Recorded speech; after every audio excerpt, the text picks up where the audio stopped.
जय श्री कृष्ण, जय श्री राम। राजा दशरथ का मंत्रिमंडल, उनके अमात्य वर्ग अद्भुत गुणों से युक्त थी और जहाँ जिस स्थिति की आवश्यकता होती थी वह उसका पूरी तरह से पालन करने वाले थे और जिन बातों को गोपनीय रखना था उनकी गुप्त रखने की भी अद्भुत क्षमता से वो युक्त थे। ऐसे अद्भुत गुणों वाले रक्षक, उनके अंगरक्षक, उनके मंत्रीगण और उनके खास लोग थे राजा दशरथ के। और यही कारण था कि उनकी राज्य व्यवस्था बहुत अच्छी तरह चल रही थी और उनके राज्य में कोई भी व्यक्ति दुखी, कोई भी व्यक्ति ऐसा नहीं था जिसे किसी भी चीज़ की प्राप्ति ना हो। अर्थात पूरी तरह से उनकी प्रजा सुख और समृद्धि से युक्त थी। और ये सारी व्यवस्था तभी संपन्न है जब राजा के अंग रक्षक पूरी तरह से राजा का साथ देने वाले होते हैं। जिस राजा का मंत्रिमंडल, जिस राजा के अमात्यगण, जिस राजा के गुप्तचर पूरी तरह से अपने राजा के विश्वास पात्र होते हैं, वो राजा पूरी प्रजा का शुभ चिंतक होता है और पूरी तरह से प्रजा ऐसे राजा को अपना मानने वाली हो जाती है।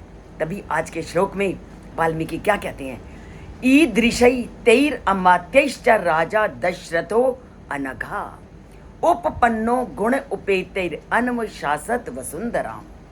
कि ऐसे अद्भुत गुणों वाले मंत्रिमंडल के साथ राजा दशरथ राज्य करते थे। कैसे मंत्रिमंडल के साथ?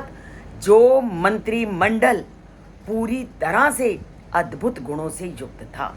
गुणै उपेतै उपपन्ना, कि अद्भुत गुणों से युक्त मंत्रिमंडल वाले लोगों के साथ, विश्वास पात्र लोगों के साथ राजा दशरथ शासन करते थे धरती पर। जब विश्वास पात्र गुप्तचर होंगे, विश्वास पात्र रक्षक होंगे, विश्वास पात्र मंत्रिमंडल होगा तो वो राज्य अपने आप ही बहुत अच्छी तरह से चलेगा और प्रजा भी उस राजा का के प्रति स्नेह करने वाली होगी।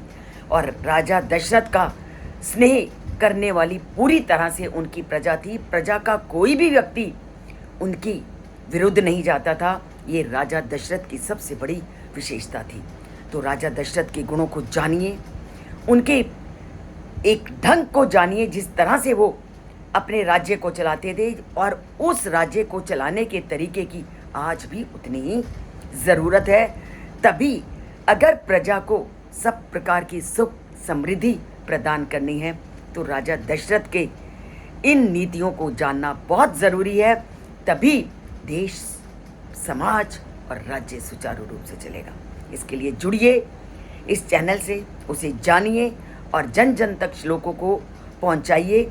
चाहे कोई एक संस्था का मुखिया हो, चाहे एक घर का मुखिया हो, उसे कैसे काम करना है वो पूरी तरह से बताती है रामायण। इसलिए रामायण से जुड़िए और कभी भी अनैतिकता का सहारा मत लीजिए। नैतिकता को अपनाते जाइए, रामायण से जुड़ते जाइए, राममय जीवन को स्वीकार करते जाइए, क्योंकि राममय जीवन ही जीवन की सत्यता है।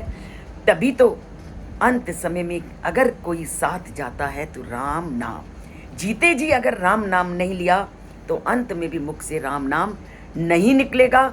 ये पूरी तरह से सत्य है।